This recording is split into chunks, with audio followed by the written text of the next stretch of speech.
ಮನೆ ಬಿಟ್ಟು ಹಾಸ್ಪಿಟಲ್ ಕಾಲ ಕಳೀತೀರಿ, ಬೆಳಗ್ಗೆ ಬಂದು ಅದು ನೆಗೆಟಿವ್. ಅಣ್ಣ ನಿಮ್ಗೆ ಎಲ್ಲೂ ಬೆಲೆ ಇಲ್ಲ ಬಿಡಿ, ಲಿಟ್ರಲಿ ಎಲ್ಲರೂ ನೋಟ್ ಇವೆಲ್ಲ ಹೇಳೋ ಉದ್ದೇಶ ಏನು? ನಾನೇ ಡಾಕ್ಟರ್ ಹತ್ರ ಸ್ವಲ್ಪ ಕೇಳಿದ್ದೆ. ಕತೆ ಹೇಳಿದ್ರೆ ಡಾಕ್ಟರ್ ಹಂಗೆ ಅಲ್ಲಿದ್ದ ನರ್ಸು ನಾನು ಅವ್ರ ಹತ್ರ ಹೀಗೆ ಕೇಳುವಾಗ ಹೇಳಿದ್ರು, ಪ್ರತಿಯೊಬ್ಬರ ಒಪಿನಿಯನ್ ಗಳಲ್ಲೂ ನಾನು ಯಾವ್ದು ನನ್ನ ಒಪಿನಿಯನ್ ಮಿಕ್ಸ್ ಮಾಡಿ ಹೇಳಿಲ್ಲ ಸರ್. ಉಸಿರುಗಟ್ಟಿಸುವ ವಾತಾವರಣದಲ್ಲಿ ನಾನು ಇರೋದ್ರ ಬದಲು ಮನೆಗೆ ಹೋಗ್ಬೇಕು ಅಂತ ನಿರ್ಧಾರ ಮಾಡಿದ್ದೀನಿ.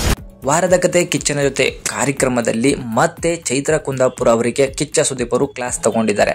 ಕಾರಣ ಏನಂತ ಹೇಳಿದ್ರೆ, ಸೊ ಮೊನ್ನೆ ಉತ್ತಮ ಮತ್ತು ಕಳಪೆ ಒಂದು ಇದನ್ನ ಕೊಡಬೇಕಾದ್ರೆ, ಬ್ಯಾಡ್ಜನ್ನ ಕೊಡಬೇಕಾದ್ರೆ ಅಲ್ಲೇ ಚೈತ್ರ ಕುಂದಾಪುರ ಅವರು ಬಾತ್ರೂಮಿಗೆ ಹೋಗ್ಬಿಟ್ಟು ಕುಸಿದು ಬೀಳ್ತಾರೆ. ಸೊ ಇದರಿಂದ ತಪ್ಪಿಸ್ಕೊಳ್ಳೋಕ್ಕೆ ಅವರು ಕುಸಿದು ಬಿದ್ದರು ಅಂತ ಹೇಳಿ ಎಲ್ಲರೂ ಕೂಡ ಮಾತಾಡ್ತಿರ್ತಾರೆ.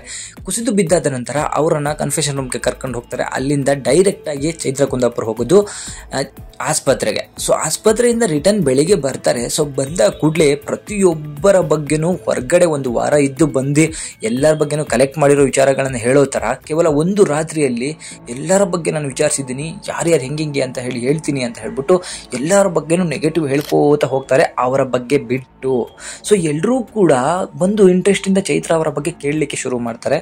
ಸೊ ಇದರ ಬಗ್ಗೆ ಕಾರಣ ಕೇಳಿದಂತಹ ಕಿಚ್ಚ ಸುದೀಪ್ ಅವರು ಚೈತ್ರ ಅವರಿಗೆ ಕ್ಲಾಸ್ ತಗೊಂಡಿದ್ದಾರೆ. ಚೈತ್ರ ಕುಂದಾಪುರ ಅವರು ಇಲ್ಲೂ ಕೂಡ ಸುಳ್ಳು ಹೇಳ್ತಿದ್ದಾರೆ. ಅಲ್ಲೇ ಇದ್ದಂತಹ ಸಿಸ್ಟರ್ ಹತ್ರ ಅಥವಾ ಡಾಕ್ಟರ್ ಹತ್ರ ಅಂತ ಎರಡು ಮಾತುಗಳನ್ನು ಬದಲಾಯಿಸ್ತಾರೆ.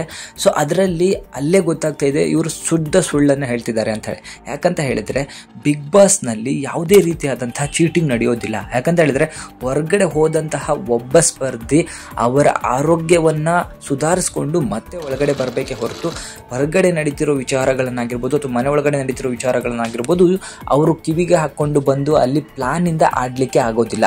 ಚೈತ್ರ ಕುಂದಾಪುರ್ ಎಷ್ಟು ನಾಲಾಯಕ್ ಅಂತ ಹೇಳಿದ್ರೆ ಅಥವಾ ಚಾಲಾಕಿ ಅಂತ ಹೇಳಿದ್ರೆ, ಇವಳು ಬಂದು ಎಲ್ಲರ ಬಗ್ಗೆನೂ ನೆಗೆಟಿವ್ ಆಗಿ ಹೇಳ್ತಿದ್ದಾರೆ ಹೊರತು ಪಾಸಿಟಿವ್ ಆಗಿ ಯಾರ ಬಗ್ಗೆನೂ ಹೇಳ್ತಿಲ್ಲ. ಸ್ವತಃ ತ್ರಿವಿಕ್ರಮ್ ಮತ್ತು ಶಿಶಿರ್ ಬಗ್ಗೆನೂ ಕೂಡ ನೆಗೆಟಿವ್ ಆಗಿ ಹೇಳ್ತಿದ್ದಾರೆ. ಸೊ ಶಿಶಿರ್ ಮತ್ತು ತ್ರಿವಿಕ್ರಮ್ ಮನೆಯಲ್ಲಿ ಚೆನ್ನಾಗಿ ಆಡ್ತಿರುವಂತಹ ಪ್ಲೇಯರ್ಸ್ಗಳು, ಅವರೇ ನೀವು ಏನಕ್ಕೂ ಪ್ರಯೋಜನ ಇಲ್ಲ ಅನ್ನೋ ಒಂದು ಲೆಕ್ಕಾಚಾರದಲ್ಲಿ ಮಾತಾಡ್ತಾಳೆ ಚೈತ್ರ ಕುಂದಾಪುರ್ ಅವರು. ಸೊ ಇದರ ಬಗ್ಗೆ ಸುದೀಪ್ ಅವರು ಕ್ಲಾಸ್ ಅನ್ನ ತಗೊಂಡಿದ್ದಾರೆ. ನೀವು ಹೊರಗಡೆ ಹೋಗಿದ್ದು ಟ್ರೀಟ್ಮೆಂಟಿಗೋಸ್ಕರನ ಅಥವಾ ಎಲ್ಲರ ಬಗ್ಗೆ ತಿಳ್ಕೊಳ್ಳೋಕ್ಕೋಸ್ಕರನೋ ಉಶ್ ಅಂತ ಹೇಳಿ ಈ ಹಿಂದೆ ಹೇಳಿದಂತಹ ಹಲವಾರು ಸ್ಪರ್ಧಿಗಳಿಗೆ ಆವಾಜ್ ಹಾಕಿದಂತಹ ಸುದೀಪ್ ಅವರು ಮತ್ತೆ ಚೈತ್ರ ಕುಂದಾಪುರ್ಗೆ ಆವಾಜ್ ಹಾಕಿದ್ದಾರೆ. ಸೊ ಈ ಆವಾಜಿಗೆ ಹೆದರಂತಹ ಚೈತ್ರ ಕುಂದಾಪುರ್ ನನಗೆ ಉಸಿರು ಕರೆತಿದ್ದ, ನಾನು ಮನೆಗೆ ಹೋಗ್ತೀನಿ ಅಂತ ಕೂಡ ಹೇಳ್ಕೊಂಡಿದ್ದಾರೆ. ಇದು ಖುಷಿಯಾದ ವಿಚಾರ ಅಂತಾನೆ ಹೇಳ್ಬೋದು. ಸೊ ಬಿಗ್ ಬಾಸ್ ಅಲ್ಲಿ ಇಂಥವ್ರು ಇರೋದಕ್ಕಿಂತ ಮನೆಗೆ ಹೋಗೋದೇ ಒಳ್ಳೆಯದು. ಯಾಕಂತ ಹೇಳಿದ್ರೆ ಅಲ್ಲಿಂದ ತಂದು ಇಲ್ಲಿಗೆ ಬೆಂಕಿ ಇಡೋದು, ಇಲ್ಲಿಂದ ತಗೊಂಡೋಗಿ ಅಲ್ಲಿಗೆ ಬೆಂಕಿ ಇಡುವಂಥ ಕೆಲಸಗಳನ್ನು ಮಾಡುವಂಥ ಅಭ್ಯರ್ಥಿಗಳು ಬಿಗ್ ಬಾಸ್ ಮನೆಯಲ್ಲಿ ಇರಲಿಕ್ಕೆ ನಾಲಾಯಕ್ ಅಂತ ಹೇಳಿ ನನ್ನ ಅನಿಸಿಕೆ. ಸೊ ನಿಮ್ಮ ಅನಿಸಿಕೆನ ಕಮೆಂಟ್ ಮಾಡಿ ನನಗೆ ತಿಳಿಸಿ. Thank you.